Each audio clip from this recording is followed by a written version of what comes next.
কি অবস্থা? আর কেউ কি জয়েন করবে নাকি করবে না? আর কেউ বলা হয়েছিল 3 সেকশনে বলছো? 3 সেকশন থেকে আসো, সিআরটা দেখি কই। 3 সেকশনের সিআর আছো? এই সেকশন থেকে আছো? কই তোমরা কি জয়েন দিয়ে সব ঘুমাও? আমি ক্লাস অনেক শর্টেই নিব, বেশি অনলাইনে এতক্ষণ পরে কোত্থেকে জয়েন করতেছো?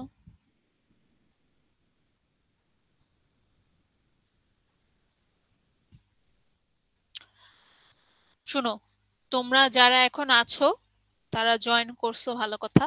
আমি ক্লাসও শুরু করে দেব। ক্লাস বেশিক্ষণ হবে না, সম্ভবত 30 মিনিট থেকে 40 মিনিটের মতো কম্প্যাক্টলি আমি একটা ক্লাস নিব। সো তোমাদের যারা ফ্রেন্ড যারা রয়েছে সবাইকে বলো জয়েন করে ফেলতে। আর 5 মিনিটের মধ্যে, এরপরে যদি কেউ জয়েন করে আমি আর অ্যাডমিট করব না এরপরে। আর ক্লাসের মধ্যে যেহেতু অনলাইন ক্লাসে, আমিও জানি যে তোমরা দেখা যাবে ক্লাসে জয়েন দিয়ে অন্যান্য কাজ করছো। সো যদি আমি কাউকে ডাকি, রেসপন্স করো। রেসপন্স যদি আমি না পাই তাহলে কিন্তু আমি আজকের অ্যাটেন্ডেন্স তো দিব না, দিবই না। আগের যে 5 ক্লাস আছে, আগের 5 ক্লাসের অ্যাটেন্ডেন্স আমি কেটে দিব। সো কারো যদি মনে হয় ক্লাস করতে আসলে পারবা না, অন্যান্য কাজে ব্যস্ত আছো, তাহলে আগেই জয়েনটা দিও না। কারণ যদি কোনোভাবে ধরা পড়ো তাহলে কিন্তু আজকে আর কোনো ধরনের মাফ নেই। আচ্ছা, আর সবাই মাইক মিউট রাখো। যদি কারো কোশ্চেন করার থাকে বা অন্য কোনো কিছু যদি জিজ্ঞেস করার থাকে তাহলে মাইক অন করো। এখন আগে বলো, আমার কথা ক্লিয়ারলি শোনা যাচ্ছে? জি ম্যাম, শোনা যাচ্ছে।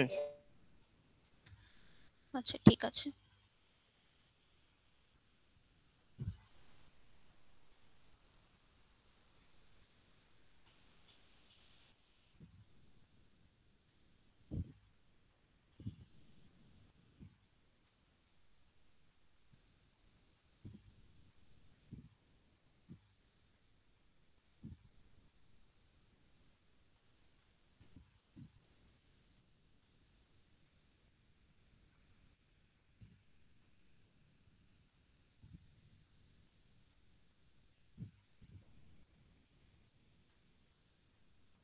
স্ক্রিন দেখা যাচ্ছে? জি ম্যাম, দেখা যাচ্ছে। জি ম্যাম। আচ্ছা, সো তোমাদের হচ্ছে যেই ক্লাসটা হওয়ার কথা ছিল সেটা হচ্ছে আমরা আজকে 8 নাম্বার যে লেকচারটা, আমাদের 8 নাম্বার লেকচারটা নিয়ে আমরা পড়বো। তো 8 নাম্বার লেকচারে আমাদের আছে গ্লোবাল ইথিক্যাল ইস্যুস। তো ফার্স্টে বলো যে গ্লোবাল ইথিক্যাল ইস্যুস বলতে আমরা কি বুঝি? যে কেউ বলতে পারো।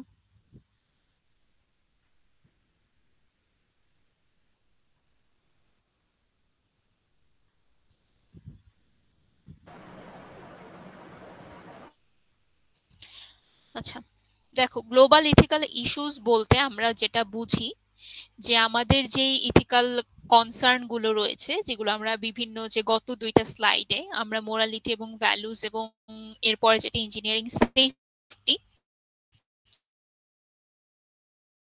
এটা আমরা কোন রেসপেক্টে পড়েছিলাম, যে একটা শর্ট বা আমাদের কোনো একটা প্রফেশন ফিক্সড একটা সেক্টর, সেখানে আমাদের কি কি ইথিক্যাল ইস্যুস অ্যারাইজ করতে পারে সেই জিনিসটা নিয়ে আমরা দেখছিলাম যে আমাদের প্রফেশনাল ইথিক্স এর আন্ডারে কি কি পড়ছে।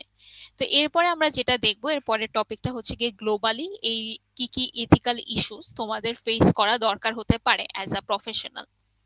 তো আমাদের গ্লোবাল ইথিক্যাল ইস্যুস এর মধ্যে কিছু টার্মস রয়েছে। একটা যেরকম ওয়ার অন টেরর, রোগ states, child labour, torture, স্কার্স resources, trafficking, migration, climate change, etcetera etcetera. এখানে আরো কিছু নেমস মেনশন করা আছে। এর মধ্যে তোমাদের জন্য নতুন 2টা টার্ম হচ্ছে ওয়ার অন টেরর আর রগ স্টেটস। এইটা নিয়ে কি কারো আইডিয়া আছে?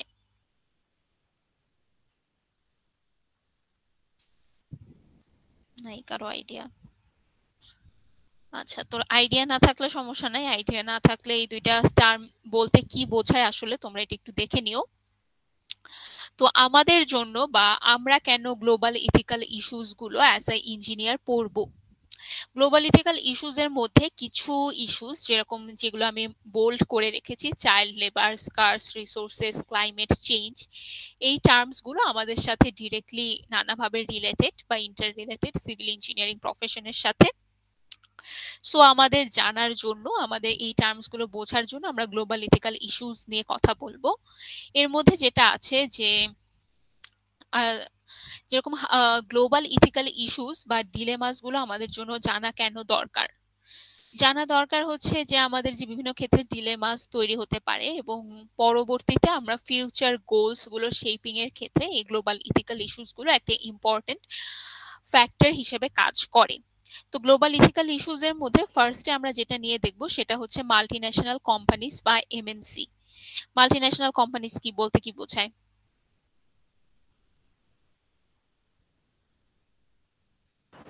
বিভিন্ন দেশে শাখা আছে আর কি। বিভিন্ন দেশের শাখা প্রশাখা, কিসের শাখা প্রশাখা? প্রশাখা না, মানে বিভিন্ন দেশের ব্রাঞ্চ, লাইক মানে শুধু বাংলাদেশি কোম্পানি না আর কি, এটা বাহিরেও আছে ওদের বিভিন্ন দেশে তাদের অপারেশন আছে। বিভিন্ন দেশে অপারেশন আছে। তো এরকম দেখি দুই একটা কোম্পানির নাম বলো। KFC, ma'am Unilever. Lever, Unilever আর কি বললা? ইয়া হারপিকের যেটা আর কি। ম্যাম জি General ma'am KFC, KFC multinational corporation কি সেটা? ফুড চেইন, এটা global food chain. Ma'am General Electric, জি হ্যাঁ, জেনারেল ইলেকট্রিক। তারপরে মাইক্রোসফট, মাইক্রোসফট, অ্যামাজন, আর ম্যাম হিরো হোন্ডা, মেটা, এগুলোরও তো আছে। আচ্ছা, ঠিক আছে।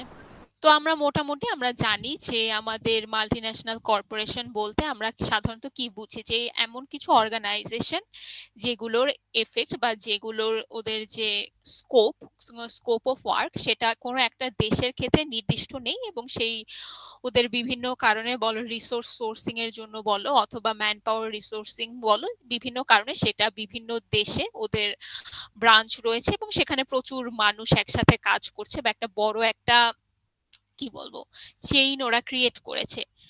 তো আমাদের কেন আমরা এমএনসি নিয়ে গ্লোবাল এথিক্যাল ইস্যুজ এর মধ্যে পড়ছি, বা গ্লোবাল এথিক্যাল ইস্যুজ এর সাথে এমএনসি কিভাবে ইন্টার রিলেটেড, কি মনে হয়? মানে গ্লোবাল ইস্যুগুলো তো মূলত ওরাই ক্রিয়েট করে। যেরকম কি গ্লোবাল ইস্যুজ তৈরি যেমন করেছে?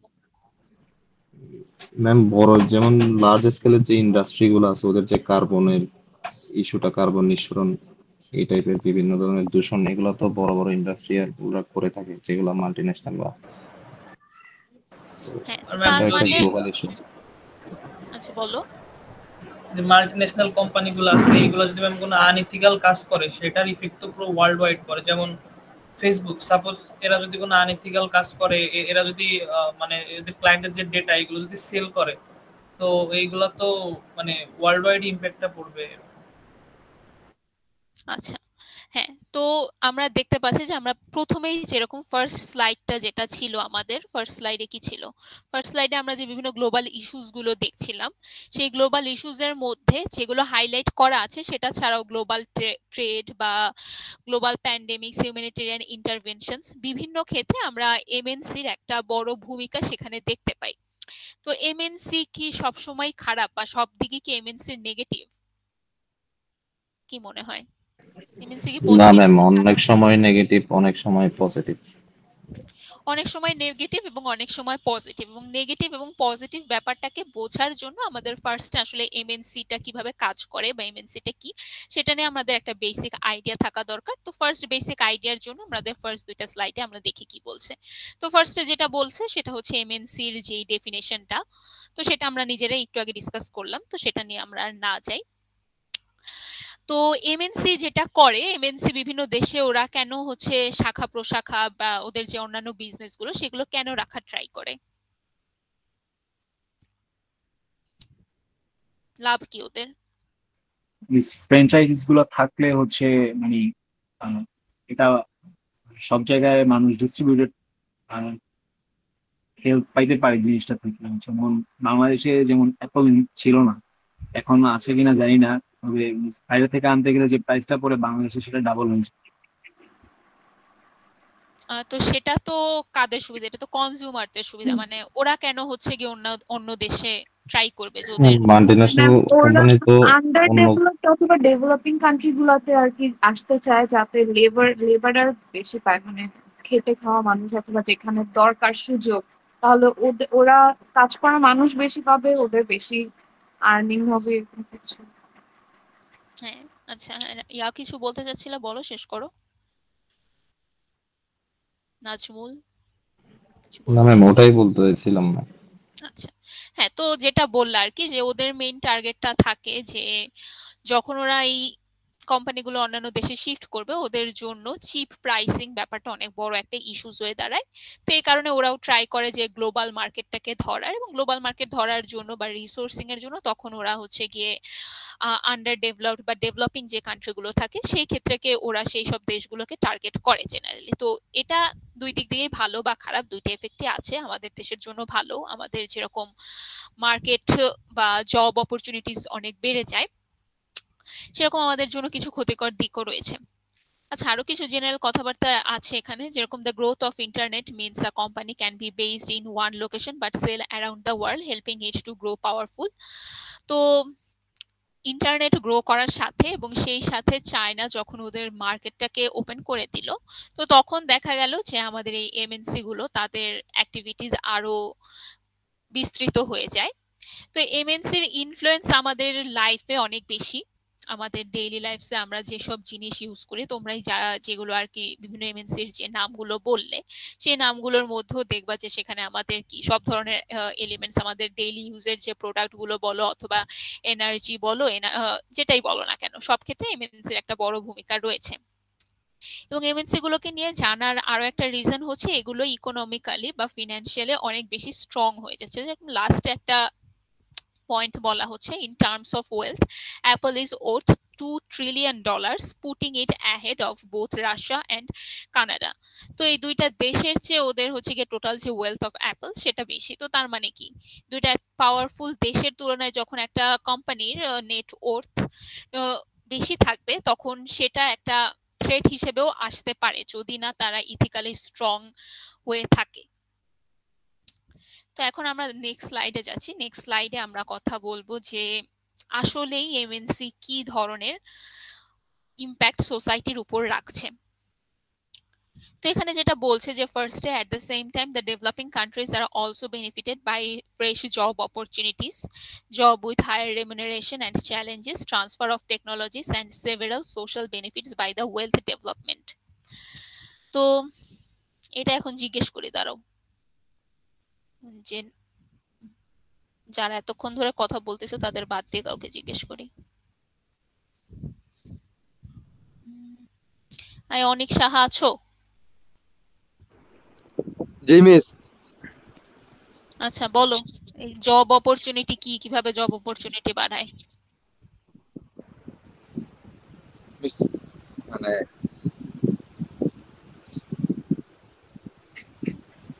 কি এমএনসি হয়ে জব অপরচুনিটি বাড়ায়, এটা বলতে পারো না?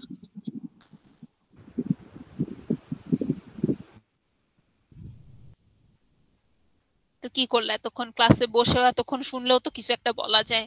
তোমার ক্লাসমেটরাই তো কত এক্সাম্পল দিল এতক্ষণ ধরে। মিস আমি একটু বাইরে আছি, কনসেন্ট্রেট তো বাইরে আছো, তো তুমি ক্লাসে জয়েন দিছো কেন তাহলে?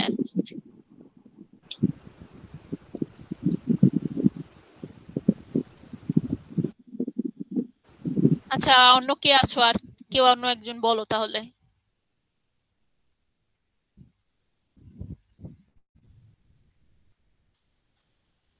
আমিনুর ইসলাম আছো?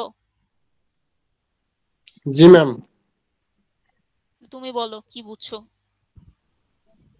ম্যাম, জব অপরচুনিটি বলতে যে দেশে মাল্টি ন্যাশনাল কোম্পানিগুলো আসবে ওই দেশের জনগণ কর্মের একটা সংস্থান পাবে। যেমন বাংলাদেশের পোশাক শিল্পগুলো আসছে, যদি বাইরের সংখ্যা বাড়ে যত, পোশাক কর্মীদের কাজের পরিমাণ বৃদ্ধি পায়।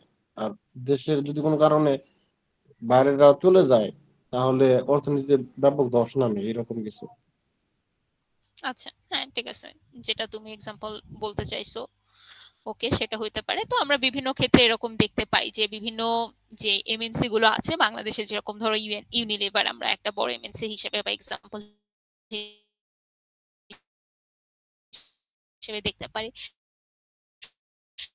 তো ইউনিলিভার যখন এই দেশে আসছে, ওদের প্রচুর ওদের হায়ার টপ মোস্ট র্যাঙ্কিং এর যে সিনিয়র ম্যানেজমেন্ট পদগুলো থাকে সেগুলো থেকে তোমার একদম ওয়ার্কার লেভেল প্রতিটা জায়গায় ওদের হচ্ছে মানুষ দরকার। তো এর জন্য ওদের একটা বিশাল জব অপরচুনিটি তৈরি হচ্ছে, এবং জব অপরচুনিটি যখন তৈরি হচ্ছে সেটা আমাদের ইকোনমিতে ডিরেক্টলি এবং ইনডিরেক্টলি নানাভাবে হচ্ছে অবদান রাখছে।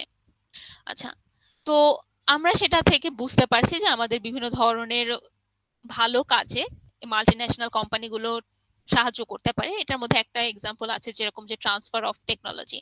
ট্রান্সফার অফ টেকনোলজি হতে পারে যে তোমার যেই টেকনোলজিক্যাল যে ব্র্যান্ড গুলো রয়েছে সেগুলোর যদি অ্যাসেম্বলিং বা ম্যানুফ্যাকচারিং এর যে ফ্যাক্টরিজ গুলো সেগুলো যদি তুমি এরকম কোনো ডেভেলপিং কান্ট্রিজে প্রতিষ্ঠা করো, তখন কি হবে, একটা বিপুল সংখ্যক মানুষ এই টেকনোলজি ডেভেলপমেন্টের সাথে বা রিসার্চের সাথে জড়িত হয়ে যাবে।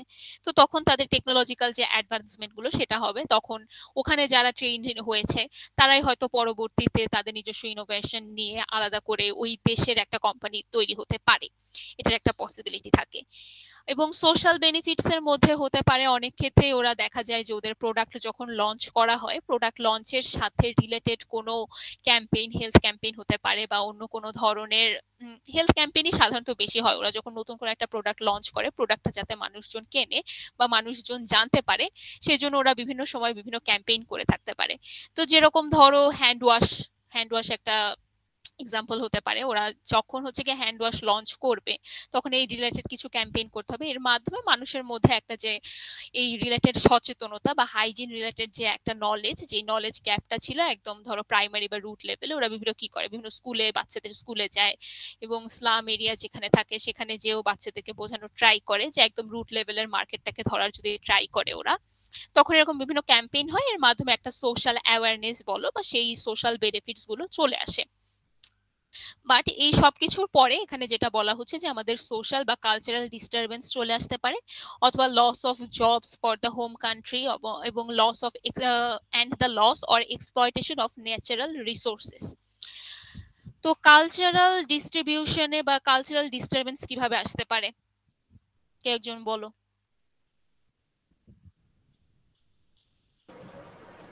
ম্যাম, যেমন যদি ধরা হয় টিভির কথা ম্যাম, তো বাংলাদেশে এক সময় তো গ্রামের দিকে অনেক মেলা হইতো বাই হইতো, তো এই মেলার এই কালচার গুলা তো আস্তে আস্তে টিভি, সিনেমা হল, মোবাইল এইগুলোর কারণে অনেকটাই বিলুপ্তির পথে। তো এরকম মাল্টিন্যাশনাল কোম্পানিগুলো যখন নিত্য নতুন টেকনোলজি নিয়ে আসছে, তখন দেখা গেছে আমাদের যে ট্রেডিশনাল যে কালচার গুলো আছে ওইগুলোর উপরে ইফেক্ট পড়ার কারণে এগুলো আস্তে আস্তে বিলুপ্তির পথে এরকম হচ্ছে। হ্যাঁ, এটা একটা ভালো এক্সাম্পল হতে পারে। আর কেউ কোনো এক্সাম্পল দিবা? আরেকজনকে দাঁড়াও এখন ডাকি, দেখি।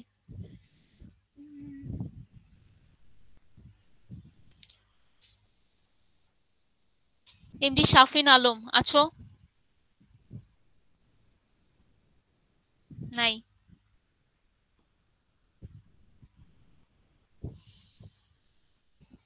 ঠিক আছে, তোমাদের নাম নোট করে রাখা হচ্ছে। তোমরা আজকের অ্যাটেন্ডেন্স তো পাবাই না, আগের ক্লাসের অ্যাটেন্ডেন্সও পাবা না। তোমাদের এর জন্যই আসলে অনলাইন ক্লাস নিতে চাই না, তোমরা ক্লাস শুনো না, কিছু না।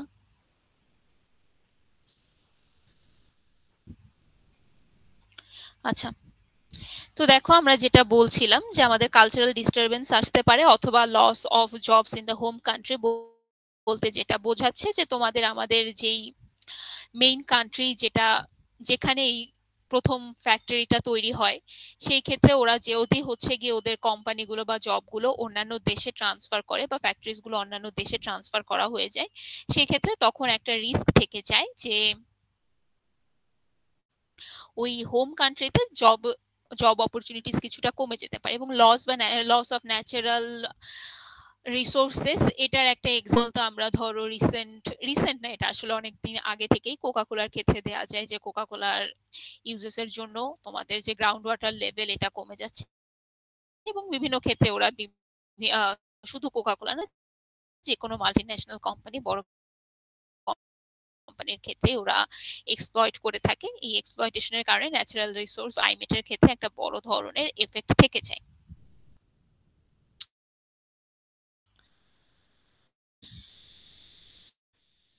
ঠিক ম্যাম কোকা-কোলা আছে কি মাল্টিন্যাশনাল কোম্পানির সি আন্ডারে পড়বে?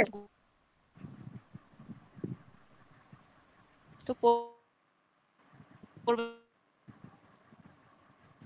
না, ওদের ফ্যাক্টরি আছে, তো ওরা গ্লোবালি প্রডিউস করে, গ্লোবালি ডিস্ট্রিবিউট করে। এইটাই অবস্থা।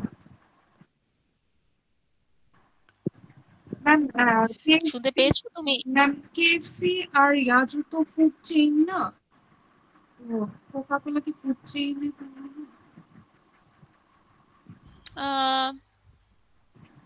আচ্ছা, বাট কোকা-কোলার কি শুধুমাত্র হচ্ছে গিয়ে একটাই প্রোডাক্ট আছে? কোকা-কোলা তো হচ্ছে গিয়ে এটা কিসের আন্ডারে থাকে? ওদের মেইন বা মাদার ইয়া কোনটা, কোম্পানি কোনটা?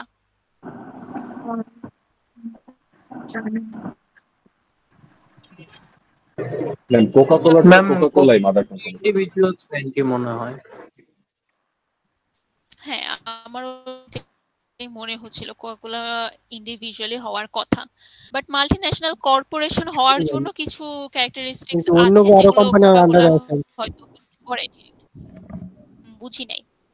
Coca-Cola ma'am mother Coca-Cola company, তো এর আন্ডারে মানে অনেকগুলো মেইন কোম্পানি আছে। ব্র্যান্ড কোকা-কোলা, ওর আন্ডারে অনেক কিছু আছে। হ্যাঁ, ওর আন্ডারে অনেকগুলা হচ্ছে গিয়ে আছে, এটা ঠিক। তো হ্যাঁ, ও যেহেতু অনেক কিছু মেইনটেইন করে বা ওর অনেকগুলা প্রোডাক্ট আছে, অন্যান্য অনেক দেশে হচ্ছে গিয়ে ফ্যাক্টরি আছে, তো ফুড চেইনের ক্ষেত্রেও কি সিমিলার হয়? ফুড চেইন যদি এরকম বড় হয়, তখন ফুড চেইন কেও হচ্ছে গিয়ে তুমি কর্পোরেশন আন্ডারে ফেলতে পারো, সমস্যা ঠিক নেই। আছে। ফুড চেইনের ক্ষেত্রে একটা বা দুইটা দেশে সকল কিছু উৎপাদন হয়, অন্য দেশে খালি সাপ্লাই দেওয়া হয়, তো তেমন একটা ওইভাবে প্রোডাকশন নাই। এটাও হইতে পারে। তো যাই হোক, ওইটা নিয়ে আসলে আমাদের দুইটার মধ্যে ডিফারেন্সিয়েট করাটা খুব বেশি আসলে এখানে ইম্পর্টেন্ট না, মানে ইম্পর্টেন্ট না অ্যাজ ইন আমরা যেহেতু বিজনেস সাইড নিয়ে পড়ছি না, আমরা ইথিক্স এর সাইডটা নিয়ে পড়ছি। তো হ্যাঁ, যদি এরকম ওদের হচ্ছে কি এরকম বড় কর্পোরেশন থাকে যেটাকে মেইনটেইন করার জন্য বিভিন্ন দেশে ওদের একটা বিপুল জনসংখ্যা কাজ করছে, তো এই ধরনের কেসে আমরা সেটাকে আসলে কর্পোরেশন বলতে পারি। তো সেটা এখন তারা ফুড প্রোডাক্ট উৎপাদন করুক কিংবা অন্যান্য যে প্রোডাক্ট উৎপাদন করুক না কেন, হতে পারে সেটা। তো আসলে এমএনসির সাথে আমাদের মোরালিটির সম্পর্ক কি? এমএনসির ক্ষেত্রে যেটা করা হচ্ছে, এমএনসি তে বা এই ধরনের মাল্টিন্যাশনাল কর্পোরেশনস গুলো যেগুলো রয়েছে, সেক্ষেত্রে দেখা যায় যে বেশিরভাগ ক্ষেত্রে হোস্ট কান্ট্রির ক্ষেত্রে বা যে কান্ট্রিতে ওরা দেখা যাচ্ছে ওদের প্রোডাক্টটা নিয়ে যাচ্ছে বা কোম্পানিগুলো তৈরি করছে, সেখানে ওরা চিপ লেবার পাওয়ার ক্ষেত্রে অনেক রকমের এক্সপ্লয়টেশন করে থাকে। The activities of the MNC should give economic and transfer technical benefits and implement welfare measures of the workers. যেটা আমরা বলছিলাম যে এমএনসি গুলো যখন তুমি ট্রান্সফার করছো, ট্রান্সফারের ক্ষেত্রে একটা বড় ভূমিকা থাকে যে সেখানে একটা টেকনোলজিক্যাল অ্যাডভান্সমেন্ট দেখা যায়। তারপর business practices of the multinational organization should improve and promote morally justified institution to the host countries. তুমি একটা দেশে যে সেখানকার যে লজ রয়েছে, রেগুলেশনস রয়েছে বা সেখানকার যে কালচার রয়েছে সেটাকে রেসপেক্টফুল থাকা তাদের প্রতি, এটা তোমার হচ্ছে গিয়ে একটা মোরাল ডিউটিজ এর মধ্যে পড়ে বা এমএনসির এটা একটা মোরাল ডিউটি। তো সেটাকে রেসপেক্ট করে তাদের প্রোডাকশন বা ম্যানেজমেন্টের কাজগুলো করা দরকার। The multinational organization should provide a fair remuneration to the employees of the host countries. তুমি যে বেতন ভাতা দেবা, সেই বেতন ভাতা দেওয়ার ক্ষেত্রে তোমাকে হচ্ছে গিয়ে একটা কি বলবো স্ট্যান্ডার্ড মেইনটেইন করতে হবে। তুমি তোমার দেশের যারা কর্মী রয়েছে তাদেরকে তুমি তোমার দেশ ওয়াইজ একটা ফেয়ার রেমিনারেশন দিচ্ছ, কিন্তু তুমি হোস্ট কান্ট্রি যেখানে আছে সেখানে তুমি চিপ লেবার পাবে, এই জন্য তাদেরকে যদি এক্সপ্লয়েট করো, সেটা হচ্ছে গিয়ে তোমার ইথিক্যালি রং, সেই কাজটাকে বলা হচ্ছে। অথবা তুমি খুব বেশি বা তাদেরকে হাই পেও দিতে পারবে না, কারণ সেই ক্ষেত্রে তখন আবার হোম কান্ট্রিতে সেটা তখন এক্সপ্লয়টেশনের আন্ডারে পড়ে। এবং multinational institute should provide necessary safety for the workers. বিভিন্ন ক্ষেত্রে বিভিন্ন হ্যাজার্ডাস অ্যাক্টিভিটিস এর ক্ষেত্রে বলো বা যেটাই হোক না কেন, সেক্ষেত্রে তাদেরকে ইনফর্ম করতে হবে এবং সেক্ষেত্রে তাদের কনসেন্ট নিয়ে তাদেরকে ইনভলভ করতে হবে। তারা যদি রাজি থাকে এই হ্যাজার্ডটা নেয়ার জন্য, তখনই শুধুমাত্র তাদেরকে ইনভলভ করা যেতে পারে। আদারওয়াইজ কেউ যদি কোনো ধরনের অ্যাক্সিডেন্টের শিকার হয় কিংবা কারো যদি কোনো হেলথ রিলেটেড বা অন্য কোনো ধরনের ক্ষতি হয়ে থাকে, সেই ক্ষেত্রে তোমাকে কম্পেনসেশনের ব্যবস্থা করতে হবে। তো আমরা এমএনসি এতক্ষণ ধরে যেগুলো পড়লাম সেগুলো সবগুলোই ছিল যে বিভিন্ন প্রোডাক্টের ক্ষেত্রে। তো এখানে কিছু এমএনসির কথা বলা হচ্ছে যেগুলো আমাদের সিভিল ইঞ্জিনিয়ারিং রিলেটেড, যারা বিভিন্ন ধরনের ইনফ্রাস্ট্রাকচার বা কনস্ট্রাকশনের সাথে রিলেটেড কিছু এমএনসি। তো এটা তোমাদেরকে জানানো হলো, বা তোমাদেরকে এমএনসি আসলে পড়ানোর উদ্দেশ্য কি, কেন তোমরা পড়লা? আমাদের সাথে তো ডিরেক্টলি ধরো কোকাকোলা কোনোভাবে রিলেটেড না, তাহলে পড়ে লাভ কি?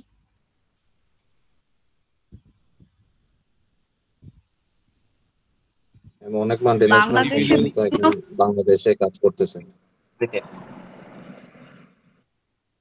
তো বাংলাদেশে কাজ করছে, তো তারপরে বলো একজন একজন করে যে বলতে চাচ্ছ বলো। বাংলাদেশ অলরেডি অনেকগুলো কোম্পানি কাজ করছে, স্যামসাং কাজ করছে, যেমন আমাদের ওই যে থার্ড টার্মিনালে কাজ করতেছে, স্যামসাং এই কাজটা পেয়েছিল ওটাও করছে। আচ্ছা, তারপরে আর কে কি বলবা? সাদিয়া কি জানি বলতে চাচ্ছে, মাইক অন করে আর তারপর জায়গা পায় না, বলতে পারতেছে না। না ম্যাম, মানে আমি বলা স্টার্ট করলে ওরা বলতেছে, এই জন্য আর কি। হ্যাঁ হ্যাঁ বলো বলো, তুমি সমস্যা নেই। যেমন আমাদের মেট্রো রেলের যে প্রজেক্টটা, এটাও তো দেশের বাইরে থেকে আর কি ইঞ্জিনিয়ার এনে কাজ করানো হয়েছে।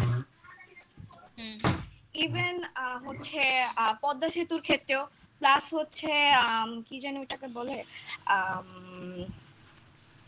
খুলনার ওই সাইডে মংলা বন্দরেরও হচ্ছে বিভিন্ন মানে বন্দরের যে রিলেটেড কাজগুলো ছিল সেগুলো পর্যন্ত হচ্ছে ইন্ডিয়া তখন ছিল ইন্ডিয়ার আন্ডারে, মানে ইন্ডিয়া লোকজন এখানে এসে কাজ করতো, বাংলাদেশের মানুষকে শিখাতো। তো মানে অলমোস্ট ওইগুলো তো মাল্টিন্যাশনাল কোম্পানি টাইপেরই, যে ওরা এসে বিভিন্ন দেশে এসে কাজ করতেছে, এবং কাজ করার ক্ষেত্রে দেখা যায় যে বিভিন্ন মানে আর কি ইথিক্যাল নন ইথিক্যাল কাজকর্ম তারা করে। তো সেটাই আর কি। তুমি এখন এটা যে জানলা, জানার পরে তারপর লাভ কি তোমার? লাভ হচ্ছে আমি চুরিটা ধরতে পারবো। ওরা যদি এরকম কিছু করে, বা দেখা গেল যে আমাদের বাংলাদেশে কখনো এরকম অপরচুনিটি হয় না যে এখানকার ইঞ্জিনিয়ারকে বিদেশে নিয়ে যে ওই জায়গায় কাজ করানো, এরকম অপরচুনিটি আমার মনে হয় না বাংলাদেশে হইছে বা হয়। তো ওই টাইমটাতে যখন আমি ওই দেশে কাজ করতে যাব, যদি কখনো ইন ফিউচার হয়, তখন আমি যেন এই ধরনের মানে ইললিগাল কোনো কাজ না করি, বা যতটুকু অনেস্ট থাকা যায় আর কি। ওকে, আর কেউ কিছু অ্যাড করবা? মিস বেসিক্যালি যে বাইরের যে কোম্পানিজ গুলো আছে এরা হচ্ছে হিউজ লেভেলে একটা ইনভেস্ট করে R&D তে, মানে হচ্ছে রিসার্চ এন্ড ডেভেলপমেন্টে। তো এগুলোর সম্পর্কে ইঞ্জিনিয়ার্সরা হচ্ছে কস্ট কাটিং, এরপরে হচ্ছে কাটিং এজ টেকনোলজিস গুলো সম্পর্কে ধারণা, এরপরে হচ্ছে বাইরের যে কোম্পানিগুলো যেসব প্রজেক্ট নেয় সেসব প্রজেক্ট ম্যানেজমেন্ট সম্পর্কে জানতে পারে। ওকে, হ্যাঁ, তো তোমরা যেগুলো বললা ক্লাসে নিজেরাই বললা, তো আমি আর এখানে আর নতুন করে অ্যাড করলাম না। ওরা যেটা বললো, কারো কি এটা নিয়ে কোনো কোশ্চেন আছে বা বোঝো নাই, বা অন্য কিছু যদি কেউ অ্যাড করতে চাও? আচ্ছা, যেটা অ্যাড করার আর কিছু নাই, মোটামুটি আর কি ক্লাসে যেটুকু সবাই মিলে ডিসকাস করলে তাতে এনাফ আইডিয়া পাওয়া গেছে যে কি আসলে হচ্ছে বা কিভাবে করা যেতে পারে। তো আমাদের এমএনসি নিয়ে শেষ। আমরা এরপরে যে টপিকটা সেটা হচ্ছে গ্লোবাল ইথিক্যাল ইস্যুস এর মধ্যে এনভায়রনমেন্টাল ইথিক্স। এনভায়রনমেন্টাল ইথিক্স নিয়ে আমরা অনেক ডিটেইলসে আসলে আমাদের চ্যাপ্টার 7 বা লেকচার 7 যেটার উপরে তোমাদের সিটি হচ্ছে এআরবি তো হচ্ছে সিটি দিচ্ছ, হ্যাঁ সি তো হচ্ছে পরে দিবে। তো তোমাদের যেহেতু চ্যাপ্টার 7 এটা নিয়ে ডিটেইলসে বলা হয়েছে, এখানে আর আমরা ডিটেইলসে যাব না। আমরা বিভিন্ন ক্ষেত্রেই দেখেছি যে এনভায়রনমেন্টাল হ্যাজার্ডস কি ধরনের ক্ষতির কারণ হতে পারে, শুধুমাত্র পরিবেশের জন্য না, সেটা মানুষের জীবনকেও নানানভাবে ক্ষতিগ্রস্ত করতে পারে। তো এনভায়রনমেন্টাল ইথিক্স বা যেটা হচ্ছে conscious efforts to protect an environment and to maintain it's stability from the hazardous pollutant, এটা হচ্ছে আমাদেরকে মাথায় রাখতে হবে যাতে পরিবেশের কোনো ধরনের ক্ষতি না হয়ে থাকে। এবং environmental ethic is the study to explore the ethical roots of the environmental movement and to understand what ethics tells us about the responsibility to the environment. তো তুমি অ্যাজ আ ইঞ্জিনিয়ার তোমাকে এটা মাথায় রাখতে হবে কিভাবে। 2 টাইপস অফ কনসার্ন আছে তোমার এনভায়রনমেন্ট রিলেটেড, একটা directly health related concern health related concern আমরা এনভায়রনমেন্টাল ইঞ্জিনিয়ারিং তোমরা যেই সাবজেক্টটা পড়ছো সেখানে তোমরা বিভিন্ন ধরনের ট্রিটমেন্ট মেথড পড়ো, ওয়াটার ট্রিটমেন্ট মেথড অথবা তোমরা সুয়েজ ট্রিটমেন্ট পড়বা তখন সুয়েজ ট্রিটমেন্ট মেথড সম্পর্কে জানতে পারবা। তো এইগুলো ডিরেক্টলি হিউম্যান হেলথ বা হিউম্যান হাইজিন এইসবের সাথে রিলেটেড থাকে এবং এই ক্ষেত্রে কোনো ধরনের যদি প্রবলেম হয় বা মিসম্যানেজমেন্ট দেখা যায় তখন একটা পাবলিক হেলথে বড় ধরনের ডিজাস্টার দেখা যেতে পারে। এনভায়রনমেন্টাল ইঞ্জিনিয়ারিং এর সাথে আসলে পাবলিক হেলথ অনেকে রিলেটেড একটা টপিক এবং দেখা যায় যে তুমি হচ্ছে গিয়ে পাবলিক হেলথে তুমি পরবর্তীতে কেউ যদি চায় যে হায়ার ডিগ্রিজ নেওয়ার জন্য পাবলিক হেলথে সাধারণত দেখবা যে যারা মেডিসিন সাইডে থাকে সেখান থেকেও হচ্ছে গিয়ে পাবলিক হেলথে পরবর্তীতে ডিগ্রি নেওয়া যায় এবং এই এনভায়রনমেন্টাল ইঞ্জিনিয়ারিং সাইডে যারা পড়াশোনা করে তারাও অনেক ক্ষেত্রে পাবলিক হেলথের উপরে হায়ার স্টাডিজ করতে পারে। তো এটা আমরা হেলথ রিলেটেড কনসার্ন আমরা দেখতে পাই সেখান থেকে। এবং নন হেলথ রিলেটেড কনসার্ন হচ্ছে যেখানে ডিরেক্টলি আমাদের পরিবেশের ক্ষতি হচ্ছে, পরিবেশের ক্ষতি হলে আসলে সেখানে কোনো না কোনো ভাবে হেলথ ইনডিরেক্টলি হলেও আসলে কি ক্ষতিগ্রস্ত হতেই পারে। যেরকম আমাদের যখন এই যে ওজোন লেয়ার ডিপ্লেটেশন হচ্ছে অথবা কার্বন ফুটপ্রিন্ট এই যে টপিক গুলো আছে সেটার সাথে আসলে হেলথ আমাদের হয়তো সেই সময় সাথে সাথে কোনো প্রতিক্রিয়া দেখা যাচ্ছে না, বাট লং টার্মে সেটা আমাদের সুস্থতা বা সুস্থ স্বাভাবিক জীবনযাপনের জন্য ক্ষতির কারণ হয়ে দাঁড়াচ্ছে। তো তুমি অ্যাজ আ ইঞ্জিনিয়ার কি করতে পারো, তোমার রেসপন্সিবিলিটি কি এনভায়রনমেন্টটাকে প্রোটেক্ট করার ক্ষেত্রে?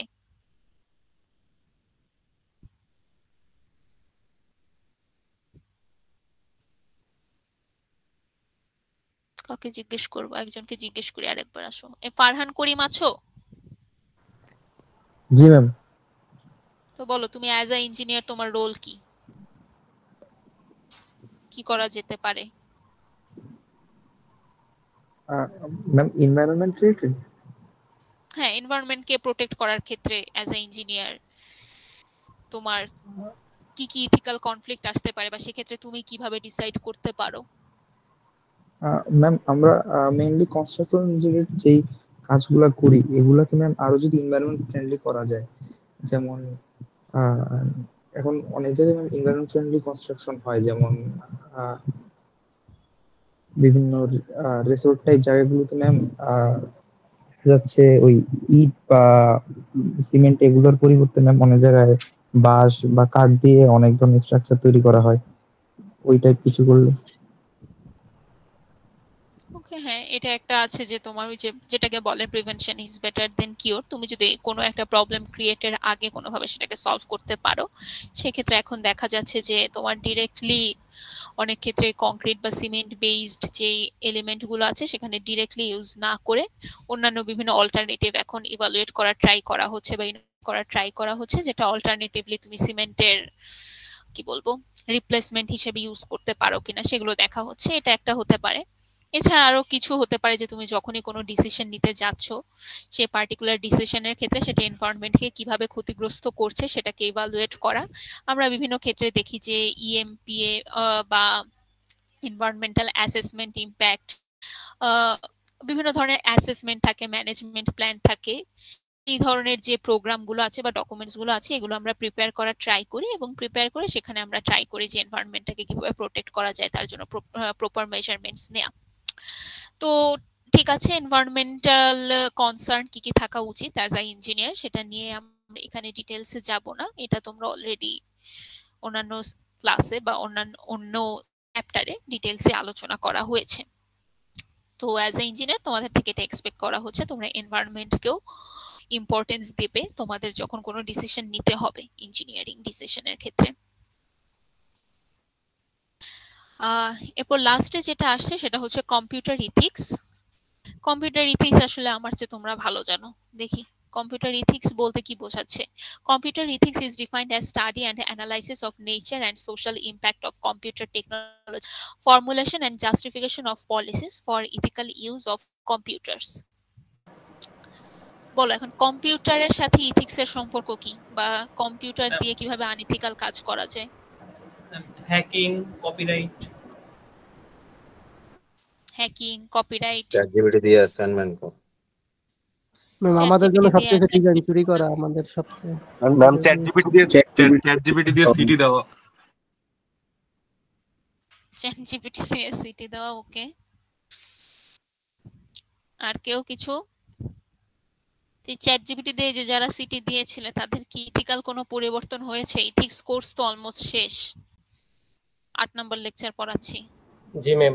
পরের বার থেকে তো ম্যাম মোবাইল নিয়ে নেওয়া হয়েছিল, ওখানে তো আর চ্যাট জিপিটি ইউজ করা পসিবল ছিল না। তো এটা তো তো ইথিক্যাল আরেকবার মানে সুযোগ দিয়ে দেখতে হবে নাকি যে মানে মোবাইল সহ এখন তোমরা দেখো কিনা? এটা জাজ করা উচিত একটা।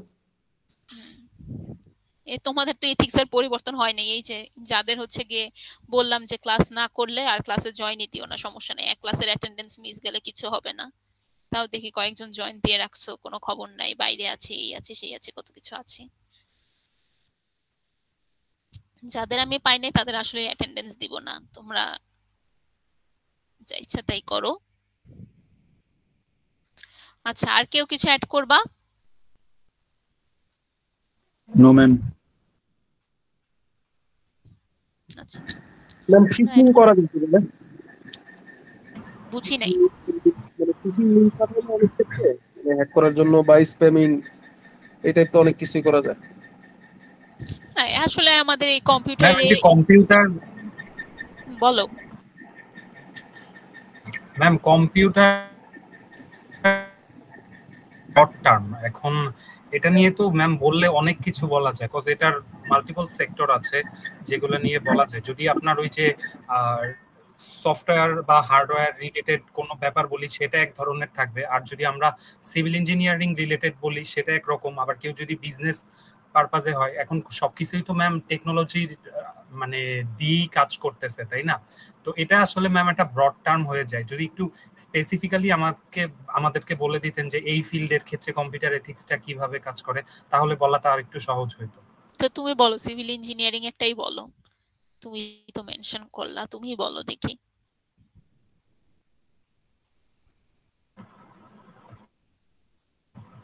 আচ্ছা ম্যাম, ওইটা হইতে পারে ওই যে আর্কিটেক্ট যদি কোনো প্ল্যান করে, তার ওই প্ল্যানটা যদি কেউ কোনোভাবে হচ্ছে আপনার কপি করে নেয় তার আইডিয়াটা, অথবা আপনার মনে করেন যে হ্যাকিং এর মাধ্যমে হচ্ছে আপনি সাসপেক্ট করতেছেন কেউ একটা আপনার আশেপাশের কেউ হচ্ছে একটা ইয়া নিয়ে কাজ করতেছে, একটা রিসার্চ নিয়ে কাজ করতেছে, এখন আপনি তার রিসার্চের আইডিয়াটা চুরি করার জন্য, এখন যেহেতু সব টেকনোলজি বেস, সে কোন কোন জায়গায় হচ্ছে কাজ করতেছে অথবা তার কম্পিউটারের অ্যাক্সেস যদি কোনোভাবে নেওয়া যায়, সেক্ষেত্রে আপনি তার হচ্ছে ওই আইডিয়াটা বা হচ্ছে তার রিসার্চ যতটুকু প্রগ্রেস হয়েছে সেই ব্যাপারগুলো হচ্ছে আপনি জেনে নিতে পারলেন।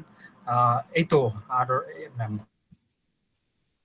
আচ্ছা, তো তুমি যেটা বললা সেটা তুমি আর কি বিভিন্ন অ্যাপ্লিকেশন বললা, বাট দেখো তোমার কথার মধ্যেও তো মেইন টার্মটা কি ছিল, যে তুমি কোনোভাবে যদি একজনের অ্যাক্সেস নিয়ে নিতে পারো কম্পিউটারে বা হ্যাকিং এর যে আইডিয়াটা সেটা যদি করতে পারো, তাহলে তুমি এর পরবর্তীতে আসলে কোথায় সেটাকে অ্যাপ্লাই করবে সেটা ডিপেন্ড করে যে হ্যাক করছে তার উদ্দেশ্য কি সেটার উপরে।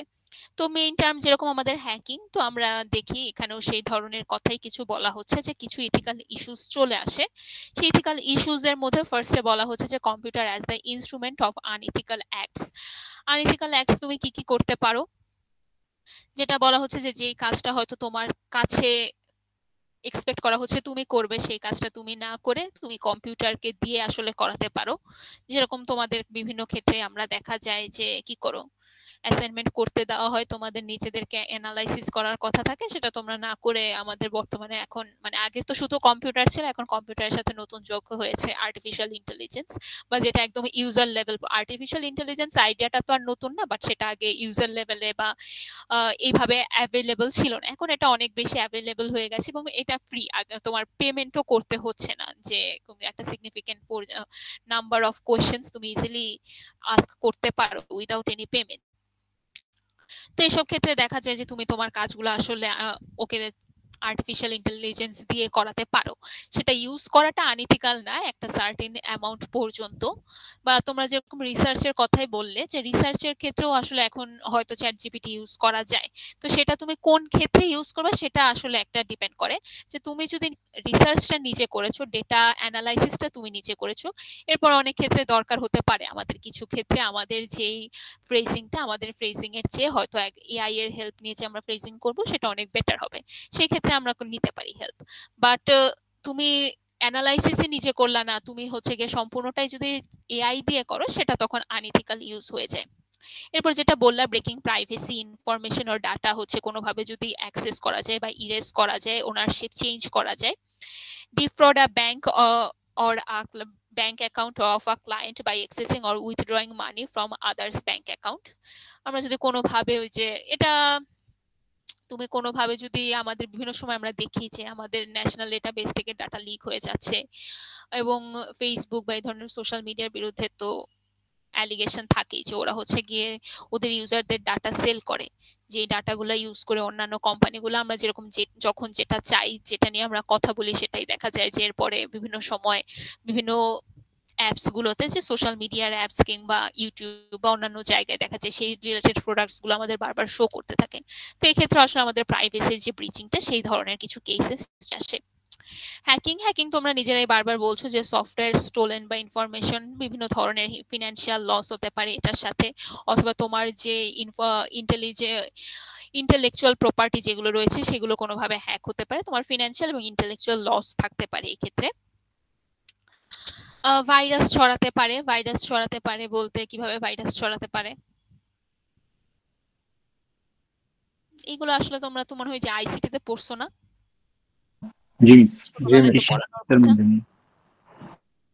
ফিশিং, স্প্যামিং এগুলো তোমাদের অনেক কিছু মনে হয় ছিল, আমাদেরও ছিল আর কি, আমরাও পড়েছি। তো আমি জানি না এরপর আর কি বই চেঞ্জ হয়েছিল কিনা। সিমিলার জিনিস এখানে থাকতে পারে, বিভিন্ন ধরনের থ্রেট দেওয়া, ব্ল্যাকমেইল করা, অনেক কিছুই থাকতে পারে। সেগুলো সবই আসলে আনএথিক্যাল ইউজেস অফ কম্পিউটারস। এবং আলটিমেটলি যেটা বলা হচ্ছে হেলথ হ্যাজার্ড হতে পারে তুমি দীর্ঘকাল ইউজ করার কারণে, বা কম্পিউটার একটা হেলথ হ্যাজার্ড বা হেলথ রিলেটেড বিভিন্ন ইস্যুস আমাদের দেখা যায় দীর্ঘক্ষণ কম্পিউটার ইউজের ক্ষেত্রেও। Problems related to the autonomous nature of computer, এই দুইটা জিনিস একটু নতুন মনে হয়, দুইটা না একটাই আর কি। অটোনোমাস নেচারের সাথে কম্পিউটার অটোনোমাস নেচার কিভাবে হ্যাম্পার করতে পারে।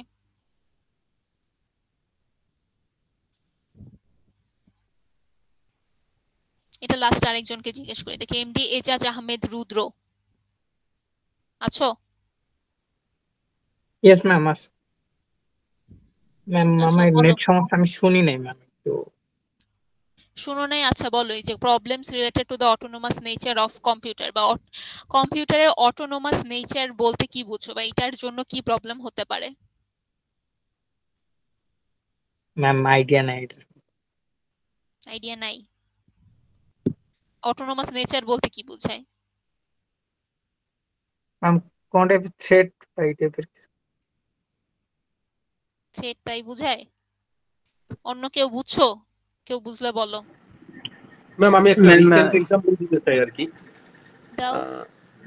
বর্তমানে আমাদের পিসিতে উইন্ডোজ 11 চলতেছে, তো কম্পিউটারে অটোনোমাস প্রবলেমের বলতে কিছু আপডেট আছে যেগুলো স্বয়ংক্রিয় হয়। তো বর্তমানে একটা আপডেট আসছে যেগুলোর ফলস্বরূপ ভালো হওয়ার পরিবর্তে এসএসডি গুলো নষ্ট হয়ে যাচ্ছে, বা হার্ড ডিস্ক হার্ড ড্রাইভ যেগুলো আছে, কিছু কিছু ক্ষেত্রে মাদারবোর্ডেও সমস্যা হচ্ছে। তো এগুলো অটোনোমাস প্রবলেমের মধ্যে মেবি পড়তে পারে।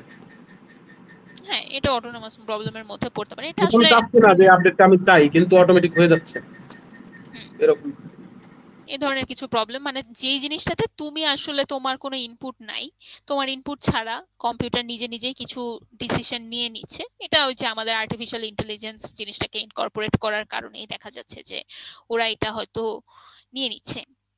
বাট সেই ক্ষেত্রে আমাদের কিছু থ্রেটস বা প্রবলেমস এই ক্ষেত্রে তৈরি হতে পারে। তো এটা না বলতে পারার কারণ কি, এটাতে এমন কোনো কঠিন জিনিস কিন্তু স্লাইডেও লেখা আছে যে অটোনমি বলতে, কম্পিউটার অটোনমি বলতে কি বোঝাচ্ছে। তোমাদের এই যে মিডের যে নাম্বার দিছে দেখছো, নাম্বার নিয়ে কারো কোনো সমস্যা আছে? নাই, থাকার কথাও না। যা নাম্বার পেয়েছো, যা পাওয়ার কথা তার চেয়ে বহুত বেশি পেয়েছো আসলে। তো যারা 25 বা তার নিচে পেয়েছো তারা একটু সিরিয়াসলি পড়াশোনা করে পরীক্ষা দিও, কারণ আমি বুঝতে পারছি যে এটা থিওরি কোর্স, পড়তে হয়তো ভালো লাগে না, কিন্তু স্টিল পরীক্ষায় তো পড়ে পাশ করে বের হতে হবে। তোমরা স্ট্রাকচার বলো বা অন্যান্য যেই ম্যাথমেটিক্যাল যে কোর্সগুলো রয়েছে সেগুলোতে কম পাওয়াটা কিছুটা জাস্টিফাইড থাকে, বাট থিওরি কোর্সে কম পেলে তখন তোমাদের নিজেদেরই খারাপ লাগবে। কিন্তু তো যাই হোক, আমরা ক্লাস শেষ করি, ক্লাস আর বড় করছি না। তো problems related to the autonomous computer এখানে একটা এক্সাম্পল হিসেবে দেয়া হয়েছে, যেটা বলা হচ্ছে যে এক ধরনের সিকিউরিটি রিস্ক দেখা গিয়েছিল যেটার থেকে ফিনান্সিয়াল প্রবলেম তৈরি হয়েছিল, সেটা টোকিও স্টক এক্সচেঞ্জের ক্ষেত্রে।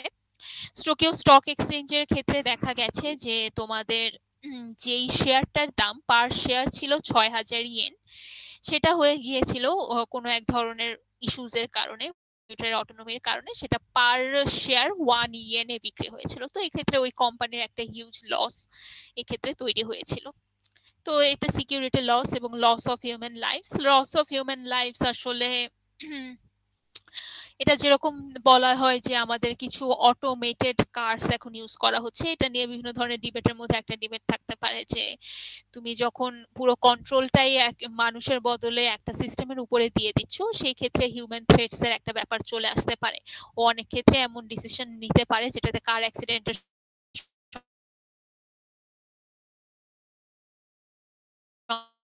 সংখ্যা হয়তো বেড়ে যেতে পারে, বা একটা আমাদের দেশের ক্ষেত্রে যেরকম কল করা বা লঞ্চ করাটা একটু ডিফিকাল্ট সিচুয়েশন হয়ে যেতে পারে। এরকম অনেক ক্ষেত্রে এটার বা অটোমেটেড কার্সের ক্ষেত্রে এটা একটা ব্যাড এফেক্টস হিসেবে দেখা হয়, যেটা যেহেতু মানুষের কন্ট্রোলে থাকছে না এবং মানুষের একটা জীবন নাশের একটা সম্ভাবনা থেকে যাচ্ছে।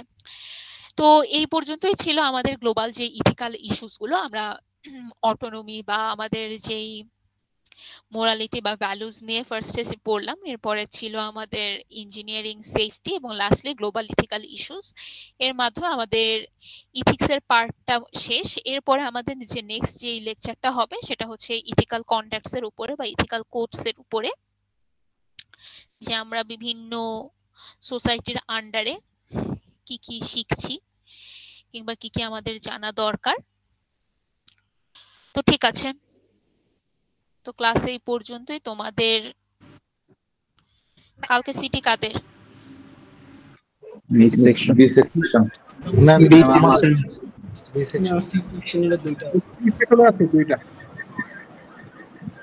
আমার সাথে তো আর সিটি নেই তোমাদের। না, বাট সেকশন বি এর আছে। হ্যাঁ, আমি সেটাই বললাম, সেকশন বি এর সিটি আছে কালকে। সেকশন বি এর সিটির পরে ক্লাসও হবে। সেকশন এরও যেদিন সিটি আছে সিটির পরে তোমাদের ক্লাস হবে। আর ম্যাম বলো। ম্যাম এইবার মানে সিটির কোশ্চেনটা একটু মানে মিডে যেরকম একটু ট্রিকি টাইপের কোশ্চেন ছিল, সিটির কোশ্চেনটাও একটু এরকম করে করেন, তাহলে আমাদের একটু প্র্যাকটিস হয়ে যাবে। কারণ মিডে যেটা হয়েছে যে আমরা একটা বুঝছি কিন্তু আনসার হবে আরেকটা, তো দেখা গেছে মানে অনেক জায়গায় অনেক যুক্তিতর্ক দাঁড় করানোর পরেও অনেকটা মানে ভুলিয়ে আসছে আর কি। এই জন্য এখন তারপরে আমি তোমাদের সিটিতে করলাম, তারপর সিটিতেও নাম্বার পাবা না, মিডেও পাবা না। ম্যাম হচ্ছে ম্যাম সিটিতে নরমালি করেন ম্যাম। ম্যাম সিটিতে নরমাল করেন ম্যাম। ওরটা শুধু এরকম করেন, কোশ্চেনটা নরমাল করিয়েন ম্যাম। ম্যাডাম ওকে আলাদাভাবে পরীক্ষা দেওয়া হলে ভালো হবে ম্যাডাম। ওর এক্সামটা আলাদাভাবে নিয়েন না, কারো এক্সাম আলাদাভাবে নেওয়া লাগবে না, কিছুই নিতে হবে না, সমস্যা নেই। আমি বুঝছি তোমার যে কনসার্ন যেটা ছিল সেটার ক্ষেত্রে এখন যেটা করা যায় যে ক্লাসে তোমাদের যেই কেসগুলো যেটাই দেয়া হয়ে থাকুক না কেন, যেরকম আনসলিসিটেড এর যে কেসটা, সেটা তো একদম সিমিলার ক্লাসে যে এক্সাম্পলটা দিয়েছিলাম সেই সিমিলার এক্সাম্পলই কোম্পানির নামটা একটু জাস্ট বা কেসটা একটু চেঞ্জ করে হয়তো দিয়েছি, বাট অ্যাপ্লিকেশনটা তো সিমিলার ছিল। সেই ক্ষেত্রেও তো অনেকে হচ্ছে গিয়ে সেটাকে ধরতে পারো নাই। তো এখন এই ধরনের কেসে তাহলে আমি কি করতে পারি বলো? এখন তোমাদের তো যেটা করতে হবে সেটা হচ্ছে ক্লাস লেকচারগুলো অ্যাটলিস্ট ফলো করতে হবে। আমি না হলে বুঝলাম যে ইয়ার যে কোশ্চেনটা ছিল তোমাদের যে লাস্টে ফিক্সড প্রাইস বা ইউনিট প্রাইসের যে কোশ্চেনটা ছিল সেটা একটু বেশি ট্রিকি লেগেছে। ওখানে আমি সবাইকে তাও হচ্ছে যারা একদম টোটালি ভুলটাও লিখেছো, যে ইউনিট প্রাইস লিখেছো, কোনো ধরনের লজিকও দেখাতে পারো নাই, সেভাবে স্টিল তোমরা হচ্ছে গিয়ে 7 করে পেয়েছো, 6-7 করে দিয়ে দিয়েছে। আমি 50% মার্কস যাতে থাকে। বাট যেখানে তুমি আনসলিসিটেড কে সলিসিটেড লিখবা সেখানে তো আসলে আমার মার্কস দেওয়ার আর জায়গা থাকে না, তাই না? তো এটার জন্য আমি তোমাদেরকে বলতে পারি যে তোমাদের যে কোশ্চেন গুলো যেগুলো হবে সেগুলো তোমাদের আগের বছরের কোশ্চেনের সাথে তো রিলেটেড থাকে। তো তোমরা হচ্ছে আগের বছরের কোশ্চেন গুলো নিজেরা প্র্যাকটিস করো বা নিজেরা ডিসকাস করো। সেক্ষেত্রে যদি তখন কোনো এখানে এরকম মনে হয় যে তোমাদের যে ফিক্সড প্রাইস বা ইউনিট প্রাইসের যে কোশ্চেনটা সেটা তো গত বছরের কোশ্চেন থেকেই দিয়েছিলাম, গত কোনো একটা সেমিস্টারের কোশ্চেনটা ছিল, একদম ওই কোশ্চেনটাই দেওয়া হয়েছিল, তো সেক্ষেত্রে তোমরা হচ্ছে কি নিজেরা একটু ডিসকাস করো পড়ার সময়, বা সেই সময় যদি কোনো ধরনের কনফিউশন অ্যারাইজ করে আমার সাথে তখন যোগাযোগ করো। সেই ক্ষেত্রে সেটা মনে হয় বেটার অপশন হবে, কারণ তোমাদের যদি সবকিছুতেই আসলে কঠিন কোশ্চেন হয়ে যায় তখন তো তোমাদের জন্য মার্কস তোলাটা একটু ডিফিকাল্ট হয়ে যাবে, তাই না? আর কোনো কোশ্চেন আছে? No ma'am. কারো কোশ্চেন না থাকলে ক্লাস আমি শেষ করছি। তোমরা প্রেজেন্ট আমি এই যে তোমাদের যারা আছো তাদেরকে আমি প্রেজেন্ট দিব, যাদেরকে আমি ডেকে আজকে পাই নাই বা যারা হচ্ছে রেসপন্স করো নাই তাদেরকে আমি অ্যাটেন্ডেন্স দিব না, আর বাকি যারা আছো তাদেরকে দিয়ে দিব। মিস শুরুতে বাইরে ছিলাম জন্য পারি নাই। তো তাহলে তোমাকে দিব না, শেষ আর কি।